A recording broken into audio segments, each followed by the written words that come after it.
Good afternoon, everybody. How are you? I hope everyone had a nice weekend. Good Mother's Day. Appreciate everybody joining us again today. So let me just talk for a second about some of the numbers. The number of new admissions to the hospital continues to trend downward. This is a Saturday number. I don't actually have a Sunday number.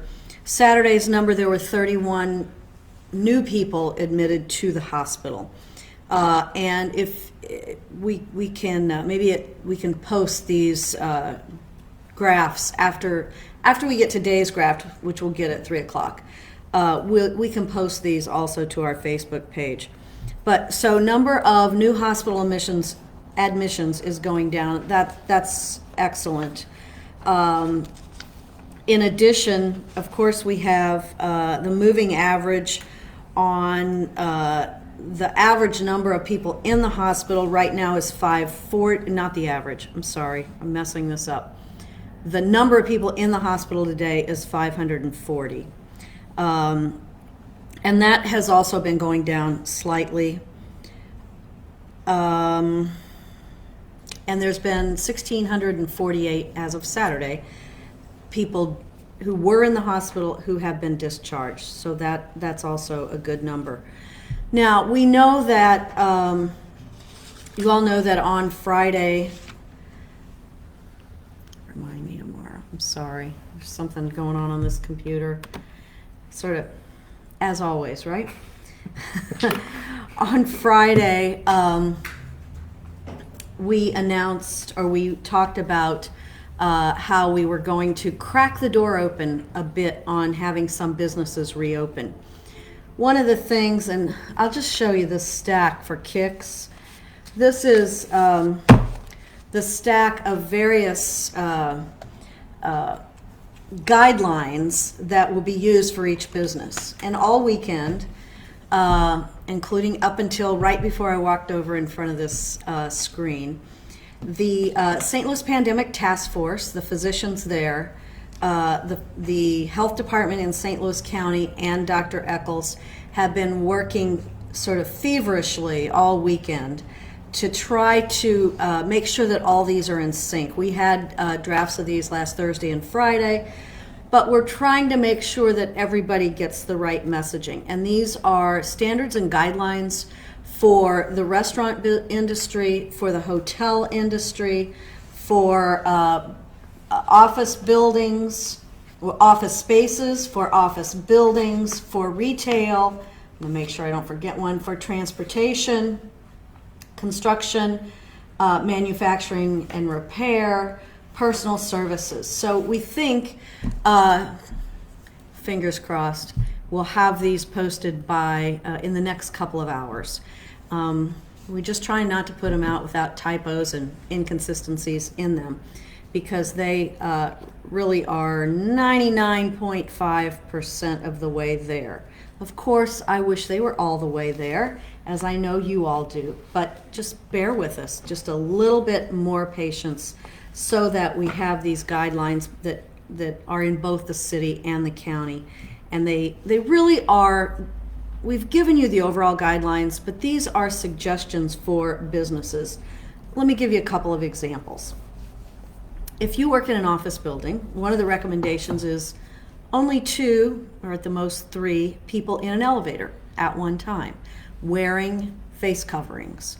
So they're fairly detailed in terms of giving people guidelines about how to go back to work if you cannot work from home. Of course, we're still encouraging working from home, how to go back to work safely with face masks, face coverings, some industries, gloves, how to be at least 6 feet apart from your coworkers, how to rearrange desks, workspaces, waiting rooms, how to do all of that so that we have the best chance of opening our economy a little bit without substantially increasing the number of people who get COVID. So that's what's being worked on right now. I really just have to say thank you so much to the industry groups who have worked on this. Downtown St. Louis, Missy Kelly, a whole group of building owners worked very carefully together in order to put together the office standards and the commercial building standards. Kitty Radcliffe at Explore St. Louis, the Convention and Visitors Convention, Brian Hall, worked very closely with hotel operators, with restaurant operators, with retail folks, in order to pull together the guidelines that make sense in those industries. And then they went through 3 different sets of doctors or health departments. So you can imagine that might be a little bit challenging, but they're almost there. So we'll be posting those later today, which will give more guidance. If you're a restaurant owner or if you're someone who works in a restaurant, you're going to have some pretty good guidance here. If you're a hotel operator or someone who works in a hotel, if you work in retail, if you work in personal services, you're going to have some good guidance here. So I mentioned the thing about elevators. So one of the other things in every industry is try not to take cash. Try to use touchless payment systems or have people pay in advance so that we're not passing a lot of cash back and forth. And I know that many of you don't use cash now. Cash is one of those things, if you're a little older, you might carry cash. If you're younger, you're probably just carrying your phone. But so trying to minimize the ways in which the virus might spread. With regard to City Hall, some of you asked me some questions about that. We expect to crack the door open on City Hall also on May the 18th, but not to visitors. We have made that decision, and we're going to be actually discussing that tomorrow morning with a number of our department heads. We're thinking, and again, we're going to watch what happens, but we're thinking maybe around the first part of June is when we would begin seeing some visitors in City Hall. And so some people are very interested in that. Are there questions? A couple of questions. Okay. A couple of people are asking if you could offer some examples of the guidelines that are being recommended for hair and nail salons and guidelines recommended for employees at restaurants. Just so happens that I can. So in personal services, hair salons, barber shops, those personal services. Workplace, if you're try to stagger your work shifts so that you can maintain at least 6 feet of separation from the person who's working with you.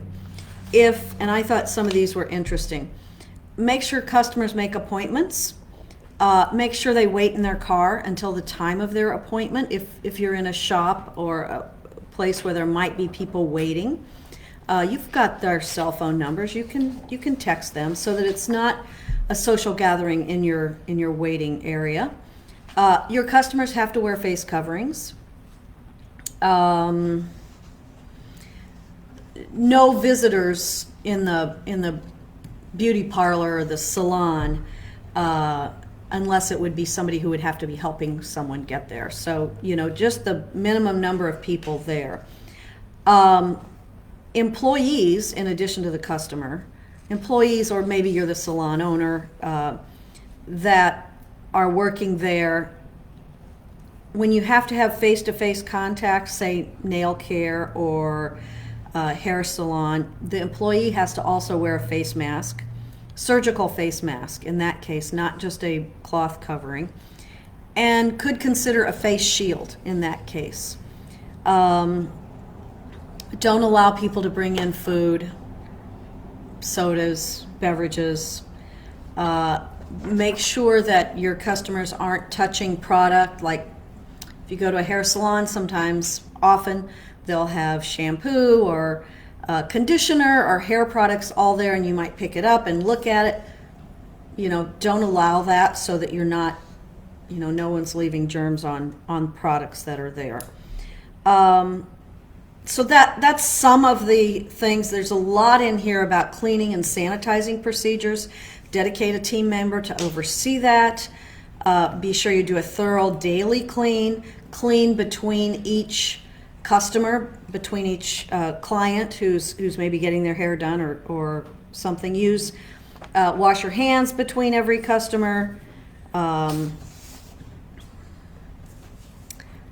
Consider gloves. Make sure your ventilation systems are working properly so that you have a good airflow. All those are some of the guidelines for, and you'll be able to read them yourself just as soon as they are posted.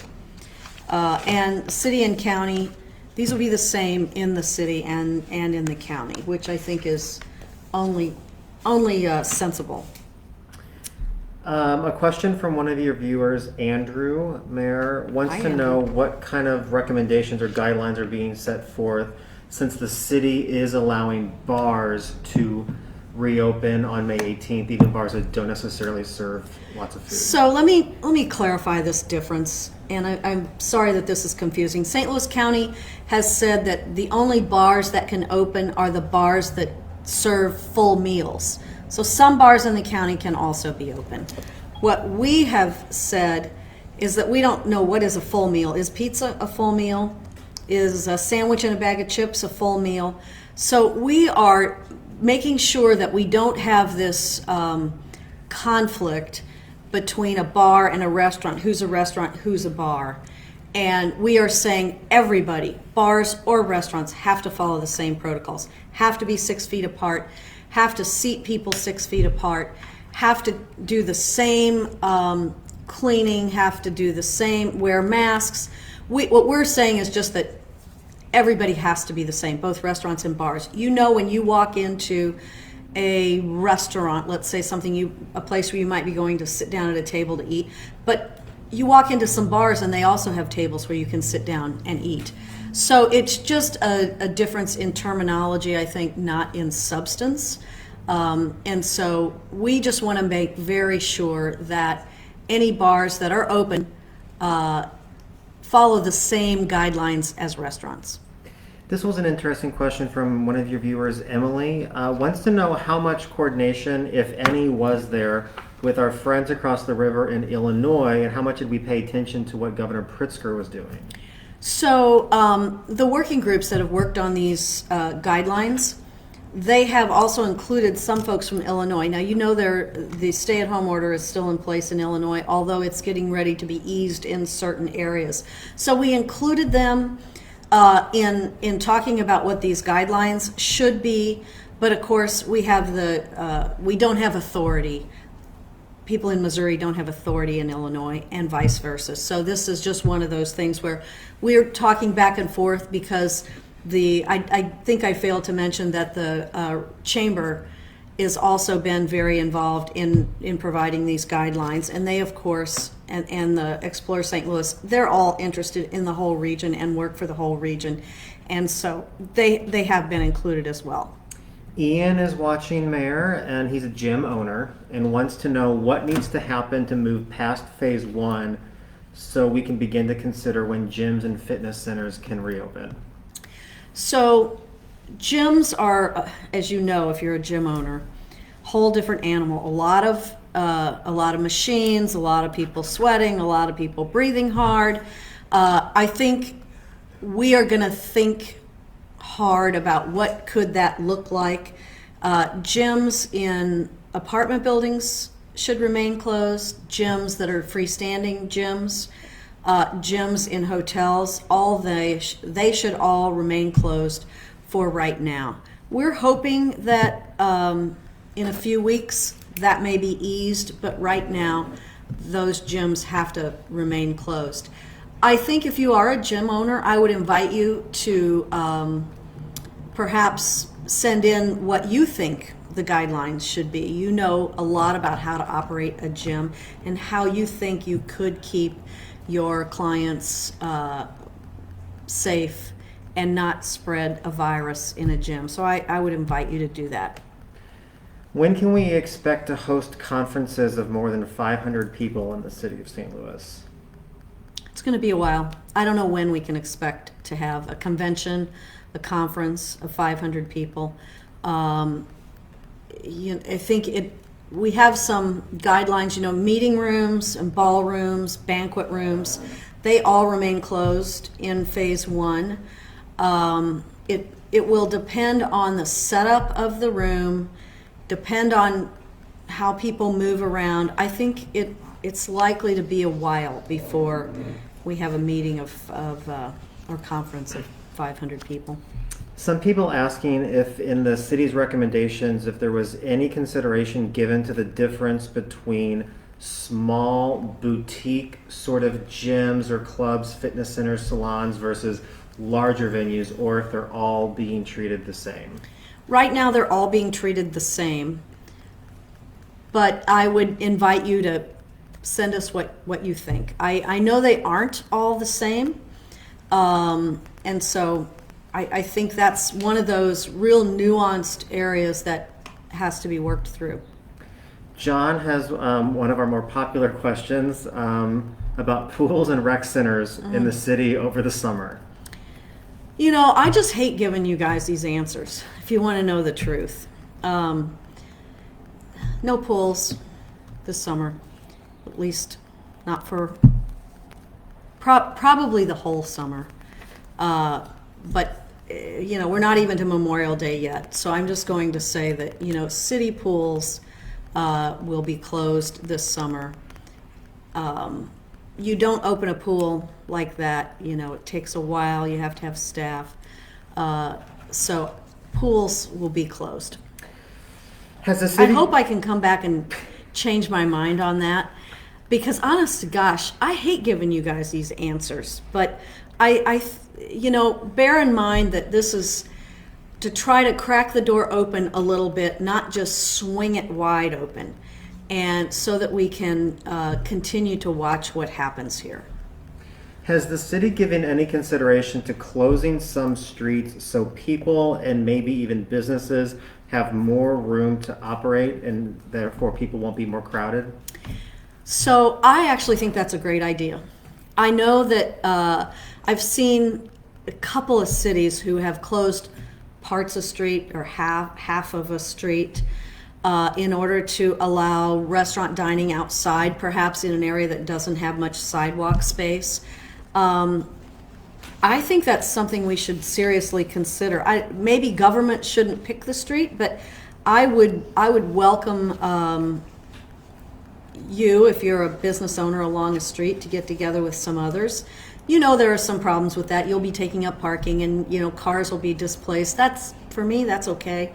So I think we ought to pick a couple of places and figure out how that might work, because there's a belief that if you're outside, it's better to be dining outside, let's say, than to be dining inside in a confined space. So we ought to make way. We ought to ease up here and make a little way for more outside dining and activities. Now, that can't turn into a big street party, where everybody's socializing and all that. But I think we ought to try that. I really do. So I bet somebody out there has an idea for which street it should be or which block it should be on a street. And we certainly are going to be willing to look at that. That was the same question. This is a question left over from Friday, but what do you say to a business owner who doesn't want to open their business? Are they required to under our easing of restrictions? Thank you for asking that question. You're absolutely not required to open. That if you're a restaurant, you're not required to open. If you're a retail store, you're not required. If you're a salon, you're not required. In fact, if you're trepidatious about that, if you don't feel comfortable, maybe don't have enough PPE or don't feel that you do, then I think you ought to wait. I've seen in a lot of areas of the country, and even here in Missouri, just because you can open doesn't mean that you should, or that certainly doesn't mean that you must. We've got to start down this path and see how this goes.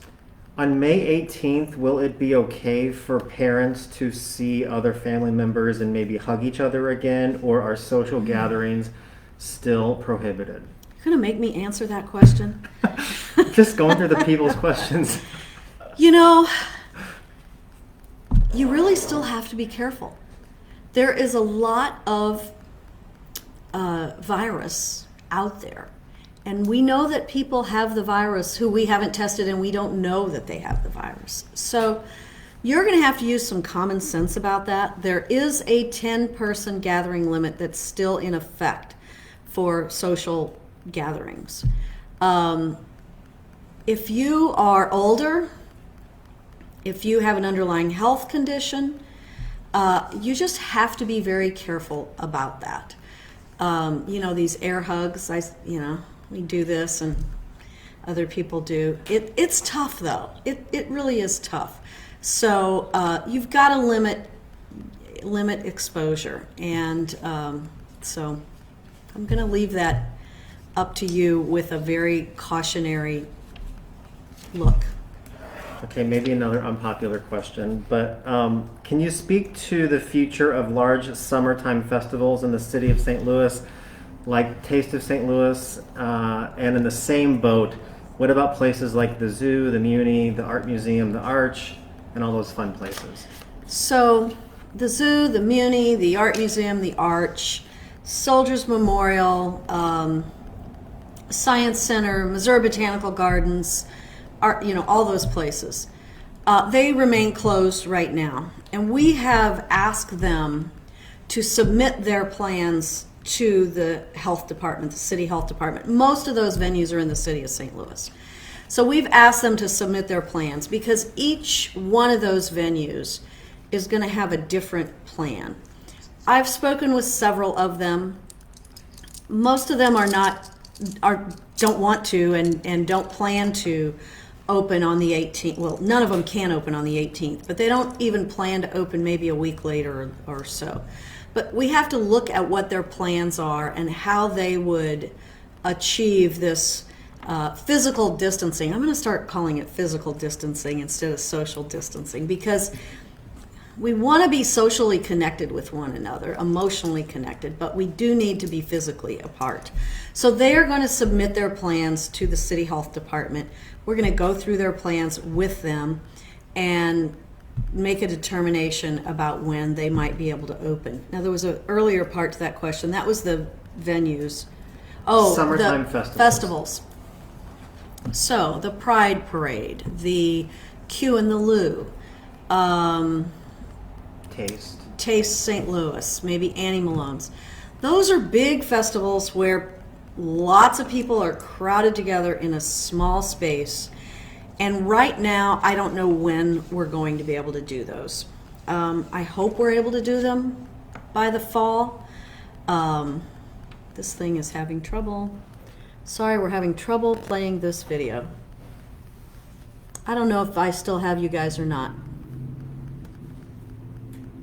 I still have you on my phone. Okay, apparently I'm still showing up here, but this computer doesn't look like it.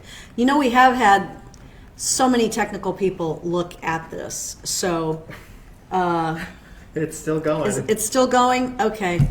Maybe you can hear me, maybe you can see me, I'm not sure which. It's going to be a while before we have big festivals. You know, somehow, oh, there I am on a phone. Okay, thank you. Somehow, we are all, and this is the big we here, we all have to learn. Get 6 feet away. Yeah, sorry. Oh, I see. There's a delay here. Okay, somehow we all have to learn how to live with this virus. And so we've got to take it a step at a time, and I don't know when we will actually have big venues. Is there still concern? People are asking about the presence of community spread of COVID-19 as you still talk about reopening some businesses. Are we still concerned about that? Oh, absolutely. There is still community spread. We know that. But we can't stay locked in our houses for the next year until we get a vaccine. But you really shouldn't be out gallivanting around. Go where you need to go. Shop where you need to shop. But still there is a lot of community spread. And of course, we are beginning to have increased testing. But only a bit more, and we expect to continue to have more testing. And through that, we're going to be able to identify people who are positive and identify their circles, contact trace those people, quarantine those people, so that we can keep the spread down as much as possible. Dawn is watching, Mayor, and had a question about emphasizing working from home for those who are able. Is that going to continue to be Yes. a part of the recommendations? Absolutely. If you can telework, telecommute, telemedicine, all of those things, yes, we are continuing to encourage you to work from home. A viewer Have conferences, Zoom conferences, WebEx conferences, conference calls, all of that. Viewer question, do city employees have enough PPE, and are detainees in the city jails safe right now? So there are about 110 or 15 people at MSI and 610 or so people at CJC. They are distanced as much as possible. New people that would come into either of the jails are quarantined for 14 days so that we're not trying not to introduce the virus into the jail. So yes, it's a group situation, but we are doing everything possible. No visitors. We haven't had any visitors for a couple of months now. We're not going to have any visitors going forward. So we're doing everything possible. There are many protocols that are recommended, and we are following those protocols. Do you know if employees in the service industry will lose their PUA if they do or do not open on May the 18th when the city begins to ease back into business? If your business does not open, then it's my understanding that you can still keep your unemployment, which is what you're referring to, something unemployment assistance. Pandemic. Pandemic assistance. Yeah. Housing, Mayor, we have a question about where people might be able to go to get financial assistance with paying for housing during this difficult time. So if you're talking about rental assistance, we hope to have rental assistance soon. But if you're really on the verge of being homeless, now the eviction order, the no eviction order is still in place right now. But if you are on the verge of being homeless, please call 211. We want to prevent you from being homeless. If you are already homeless, we want to connect you with shelter and housing. A few people have inquired about the status of casinos. Do you have an update on that? Casinos are not opening on the 18th. Again, casinos is like one of those large venues that we talked about before. Now that is somewhat dependent on the State Gaming Commission, who right now has not said, they have said that casinos are closed until at least the 15th, and that they would follow the local orders. Now, this week we may get a new order from the Gaming Commission. We'll see what happens there. That's a state mandate. Jeff is watching, Mayor, and wants to know if you can address youth camps and youth sport activities over the course of the summer. So most youth sports, maybe you're talking about soccer or baseball or softball, football, those are contact sports which really aren't safe to do right now. So in our parks are still going to remain open. Our playgrounds are going to remain closed. And the courts with contact sports such as handball, basketball, soccer, skating rink, hockey rinks, those are going to be closed. Okay, we've got time for a few more questions. Kristen is watching and wants to know, is the city by chance prepared, should we have to shut things back down if we were to have a second or additional waves of coronavirus, or if you've seen an increase in hospitalizations? We are as prepared as possible. And we know more now than we did in the middle of March when this first began. And so we are prepared with contact tracing. We are prepared with more tests now than we had at that time. Our hospitals are more prepared, but we would certainly expect to make adjustments before it got to the point where we were on the verge of overrunning our hospital system. So yes, we are. We really hope that we don't have a big second wave. But we know that that's a possibility. Most of the articles that I read, some of them say the waves will be like this, up more of spikes. Others say it'll be more like this. I don't really think anybody knows. But as we mix it up more with one another, it's likely that we will see some increased cases, and hopefully through contact tracing and quarantine, we will be able to tamp those down. We also are working very hard with our senior centers, whether it's a retirement home, whether it's a nursing home, assisted living, because we know that those are very difficult places. So Dr. Eccles, our Director of Health, is working one-on-one with those places on distancing, on infection control, on PPE, all of those things to try to avoid as much as possible. Are customers going to a restaurant required to wear a mask if they're not able to be 6 feet apart? So you can't wear a mask while you're eating, right? But when you go in the restaurant, you should be wearing a mask. And let's say you're with your family and you got a family of 4 or 5, 6, whatever it is. You all sit down at the same table. You are at least 6 feet away from the other person, down the row. And then, yes, you can take off your mask while you eat dinner, lunch, whatever it is. Your server will have to be wearing a mask.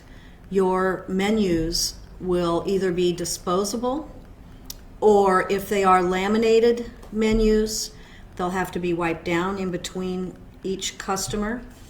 Some restaurants may suggest that you pull up their menu on your phone, and almost everybody today's got a phone. So they're really just taking all the steps possible to avoid things like salt and pepper shakers and condiment containers won't be on the tables because you don't. If you use the ketchup, you don't want the next guy picking it up after you. So there are going to be a lot of differences in dining out. Okay, we have time for 2 more questions. First question, what should I do if my employer is not following the rules and guidelines? I think this person's name might be Jan. I can't read Kyle's handwriting. Okay. Jan, maybe? Jenna. Jenna. Hi, Jenna. So of course I don't know who you work for, but you can call the health department, 657-1499. Now, I would personally recommend that you talk to your employer first. I think that's sort of the decent thing to do. Whatever it is, and see if things can't get adjusted.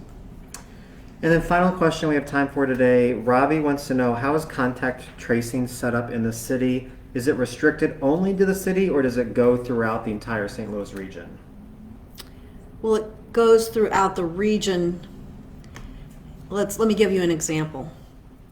If someone tests positive for COVID, then by talking with that person, as well as talking with their family and talking with their employer and other people they might have been in close contact with, the health department then determines what individuals has that positive person had close contact with for more than 10 minutes. So in other words, longer than 10 minutes, closer than 6 feet.